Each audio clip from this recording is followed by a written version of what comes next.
Have you ever paused to wonder why some people seem to face hardship after hardship, even when they've done nothing to deserve it? Or maybe you've questioned whether suffering is some kind of cosmic punishment, a price to pay for mistakes you or your family might have made. These are age-old questions, ones that have echoed through human history and across cultures. Today, we're going to look at a story that gets right to the heart of these issues, a story found in the Gospel of John, about a man who was born blind and the encounter he had with Jesus. This narrative doesn't just challenge our assumptions about suffering, it invites us to see with new eyes, to glimpse deeper truths about faith, purpose, and the very nature of God.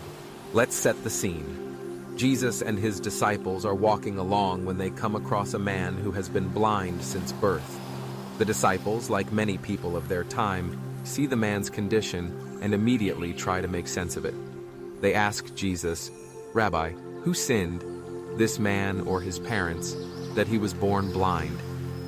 This question is loaded with centuries of belief that suffering is always the result of wrongdoing.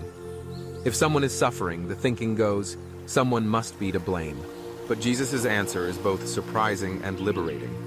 He tells them, "Neither this man nor his parents sinned, but this happened so that the works of God might be displayed in him."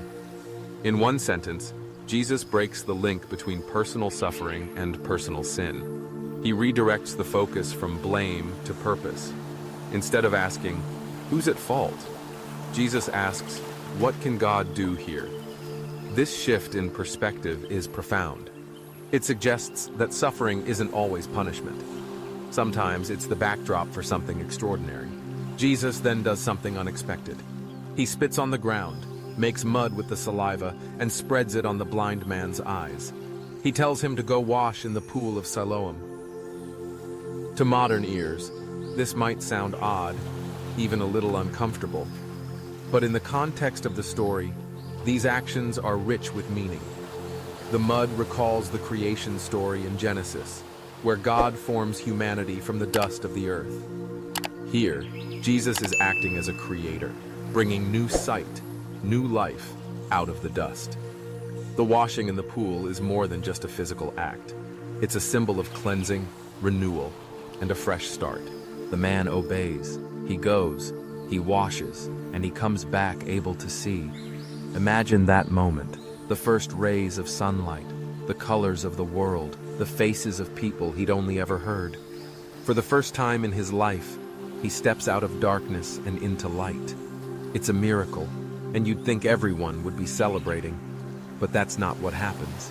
Instead, the miracle sparks controversy. The local religious leaders, the Pharisees, are troubled. They're more concerned with the fact that Jesus performed this healing on the Sabbath, a day when work was forbidden, than with the miracle itself. They question the man, his parents, and anyone else who might shed light on what happened. Their focus is on the rules, the boundaries, the ways things have always been done. In their quest to protect tradition, they miss the wonder unfolding before their eyes. As the investigation unfolds, something remarkable happens. The man who was healed finds his voice. At first, he simply calls Jesus the man they call Jesus. But as the pressure mounts, he becomes bolder. He tells the Pharisees that Jesus must be a prophet. When they push back, he stands his ground, even challenging their understanding.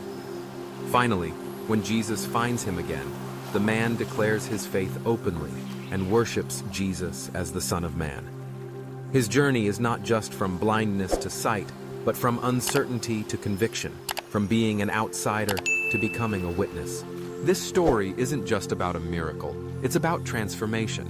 Physical, yes, but also spiritual. Jesus calls himself the light of the world, and through this encounter, he demonstrates what that means. He doesn't just restore the man's physical sight, he opens his eyes to deeper truths. He shows that God's love and power can break through even the darkest circumstances, that suffering isn't always a punishment, and that our challenges can become opportunities for God's glory to shine. The story also invites us to examine our own responses to suffering and the unknown. Are we like the disciples, quick to assign blame? Or like the Pharisees, so caught up in our traditions and expectations that we miss the miracles happening around us? Or can we, like the man born blind, allow our struggles to become stories of hope and transformation? Perhaps the most powerful lesson here is about perspective. Jesus teaches us to look beyond the immediate, to see not just what is, but what could be. He invites us to trust that even in our hardest moments, there is potential for something beautiful, something redemptive. Our pain is not the end of the story. In the hands of God, it can become the beginning of something new. So as you reflect on this story, consider what it might mean for your own life. Are there places where you've assumed that suffering is a sign of failure or punishment? Are there situations where you've missed the possibility of God's work because you were focused on the rules, the past, or the things you thought you understood? This story challenges us to open our eyes, to see not just with sight, but with insight. Thank you for joining us on this journey into the story of the man born blind. We hope it sparked new questions and offered fresh perspectives.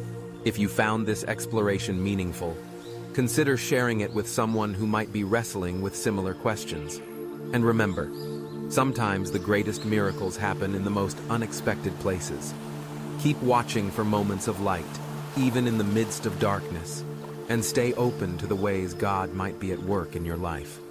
Until next time, keep seeking, keep questioning, and keep your eyes open for glimpses of glory.